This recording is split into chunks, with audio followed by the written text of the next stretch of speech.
Yo, bienvenue pour une nouvelle vidéo. Et aujourd'hui, on inaugure une section dans le Temple du Savoir, donc qui est disponible dans mon site, et c'est les programmes et les méthodes d'entraînement. Et aujourd'hui, on va parler d'une méthode que je maîtrise plutôt pas mal parce que je donne des cours collectifs de ça, c'est le circuit training. Qu'est-ce que c'est? Alors, le circuit training, c'est une méthode collective, plutôt, où vous allez préparer plusieurs ateliers de travail, vous allez préparer le matériel, et vos élèves vont passer d'atelier en atelier avant de faire une pause finale. Par exemple, vous avez fait préparer un exercice A, B, C, D, E, F. Pendant X secondes, donc 30 secondes, l'élève va être à l'atelier A, 30 secondes, boum, il va aller à l'atelier B, 30 secondes, et ainsi de suite jusqu'à l'atelier F, où il aura 2 minutes de repos. Ça fait que les gens qui vont faire du circuit training vont tout faire un peu, donc ils vont avoir un travail de force, ils vont avoir un travail d'endurance, ils vont avoir un travail d'hypertrophie musculaire. Donc ils vont travailler de manière transversale toutes les qualités physiques, mais ils vont rien faire très bien. Et c'est pourquoi en fait Tudor Bompa, qu'il a théorisé dans son livre, quel est son livre déjà? Periodization Training for Sports, Tudor Bompa le classe dans la phase 1. La phase 1, c'est l'adaptation anatomique, c'est la phase qui vous permet de préparer vos muscles et vos tendons en vue de la préparation à venir. Donc vous le mettez au début de votre préparation physique, vous le mettez en début de saison, et c'est ce qui va précéder le travail de force, le travail de puissance et autres. Dernier coup final avant de commencer les principes théoriques de Tudor Bompa. Pour moi, le circuit training, c'est un intérêt collectif avant tout. Ça se fait de manière individuelle, mais comme on va le voir vers la fin de la vidéo, l'aspect principal réside dans le collectif. Voyons et passons aux principes théoriques maintenant du circuit training selon Tudor Bompa.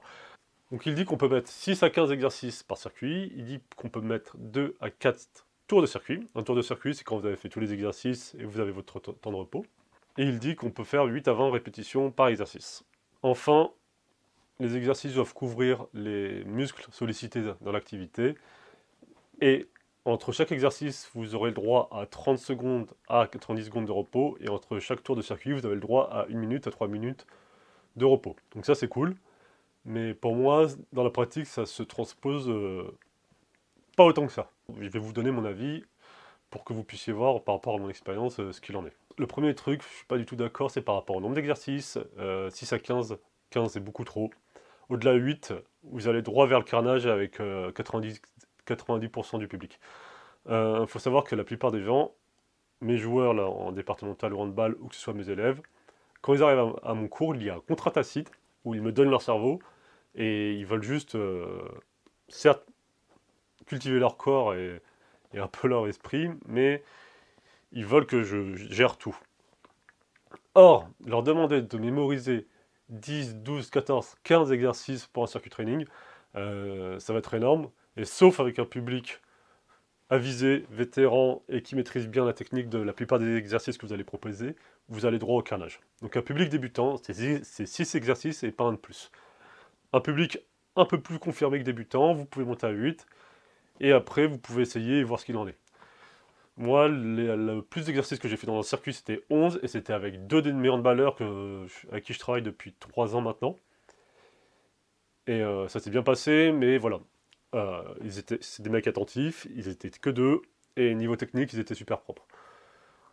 Autrement, ça ne marche pas. Donc, 6 exercices max pour un public débutant, et vous pouvez aller jusqu'à 8. Ensuite, Tudor Bompa parle en termes de répétition. Vu que c'est collectif, malheureusement, je pense qu'il faut plutôt parler en termes de secondes. En effet, tous les individus que vous allez coacher sont par essence uniques, et du coup, ils vont pas avoir la même vitesse d'exécution. En plus, ça se trouve dans votre circuit training, les exercices que vous allez proposer n'ont pas le même tempo d'exécution. Par exemple, on ne peut pas aller aussi vite sur un soulevé de terre unilatéral que sur un tirage horizontal.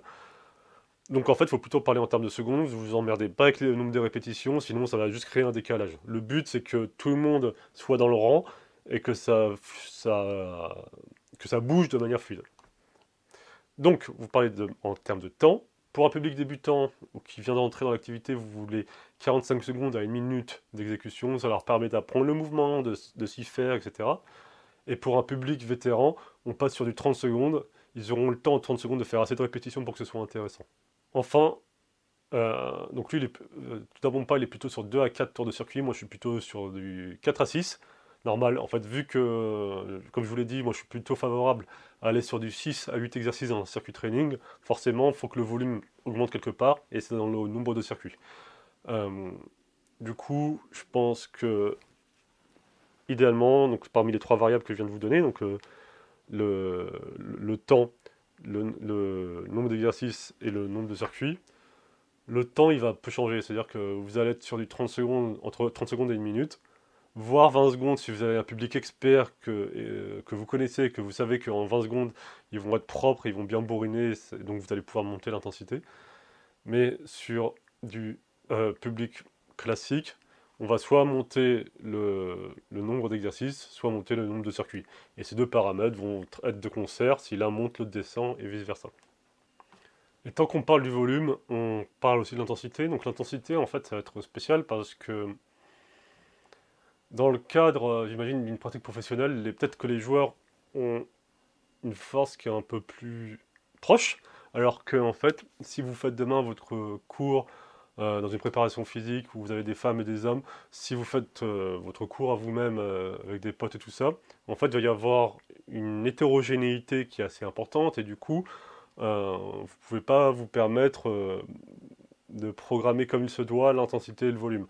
Donc en fait, comme je vous l'ai dit, vous allez jouer sur le volume, hein, tour de circuit, temps d'exécution et nombre d'exercices.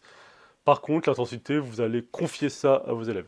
Donc à chaque atelier, vous allez mettre des variantes. Par exemple, sur un tirage horizontal avec des élastiques, vous allez mettre des élastiques avec des résistances 1, puis d'autres avec 2, et puis d'autres avec 3.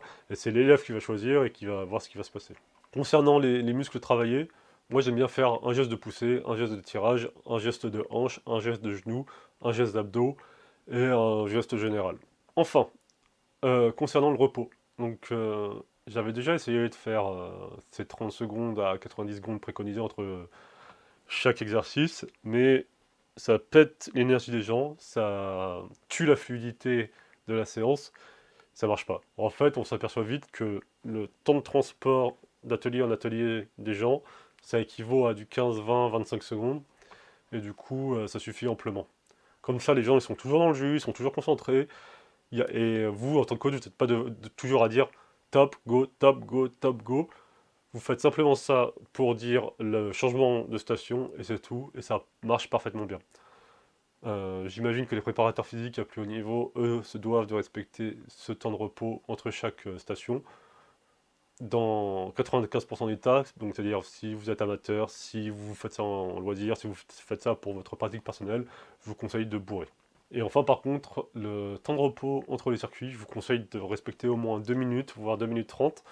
Une minute, c'est trop court. Encore une fois, sauf avec un public expert sur lequel vous pourrez peut-être jouer un peu sur ça. Mais 2 minutes, 2 minutes 30, si votre circuit est solide, c'est ce qu'il faut. Enfin, l'intérêt principal du circuit training, ça réside dans son aspect collectif. C'est ce que j'avais lu dans le livre The Purposeful Primitive de Marty Malager, je crois.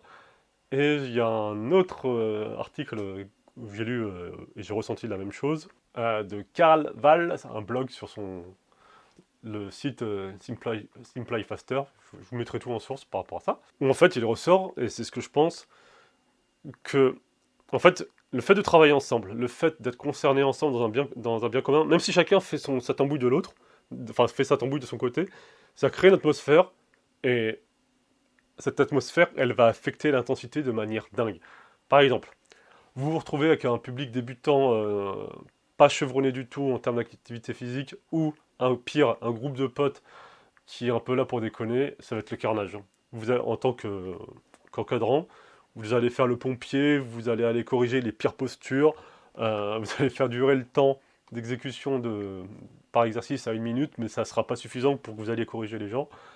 Et dans ce cas-là, l'intensité est proche du zéro, et c'est épuisant vous en tant qu'encadrant. Ça, c'est le premier cas de figure. Le deuxième cas de figure, c'est ce que je vois avec mes élèves vétérans dans mes cours collectifs, où ils me connaissent, ils ont mon savoir, même s'ils posent le cerveau à l'entrée, au fur et à mesure, c'est rentré, et ils savent comment je travaille, ils connaissent la technique, et techniquement, ils sont super propres, et ils sont disciplinés surtout. Je leur donne les consignes, ils les intègrent parfaitement en quelques minutes et après ils n'ont plus qu'à dérouler.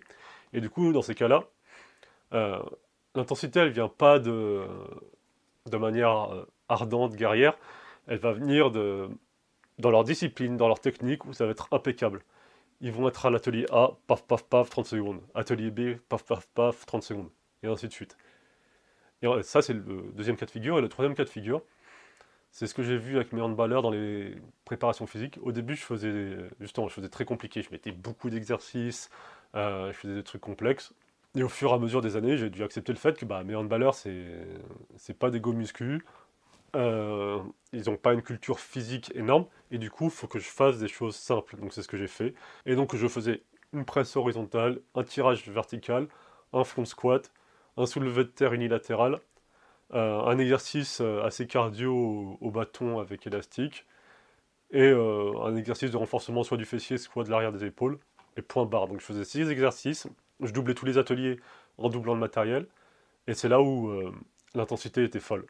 Les mecs se donnaient à fond parce que, en fait, vu qu'ils étaient ensemble, du même club, qu'ils se connaissaient, il y avait un peu de concurrence qui se jouait, il y avait un peu on est tous ensemble, on veut être fort ensemble qui se jouait. Et en plus, vu qu'ils étaient deux par atelier, ce facteur était multiplié. Et c'est là, en fait, où vous voyez l'intérêt du circuit training. Et c'est pour ça que il y a des coachs de sport pro qui ne jurent que pas ça en début de saison, car ils observent des bien meilleurs résultats que s'ils donnaient à chacun un petit programme d'adaptation anatomique. Donc en conclusion, le circuit training, c'est une super méthode d'adaptation anatomique en début de saison. Pourquoi? Parce que, un, elle permet à un groupe de se transcender, de travailler ensemble, de commencer bien la saison ensemble. Deux, elle permet de casser la routine parce que vous pouvez inclure tout ce que vous voulez. Vous pouvez mettre plein de différents outils, de différents exercices qui casseront la routine de vos élèves ou de vos joueurs et ça leur donnera plus de plaisir à s'entraîner et donc à se donner. Et trois, il y a cette intensité, ce tempo, genre 30 top, exercice B top, 30 exercice C, qui, qui vous met dans le sac, qui vous met dans la pente et qui vous permet de donner toute l'intensité nécessaire à l'adaptation anatomique. Voilà les copains, je vous fais des bisous et je vous dis à une prochaine fois. Ciao!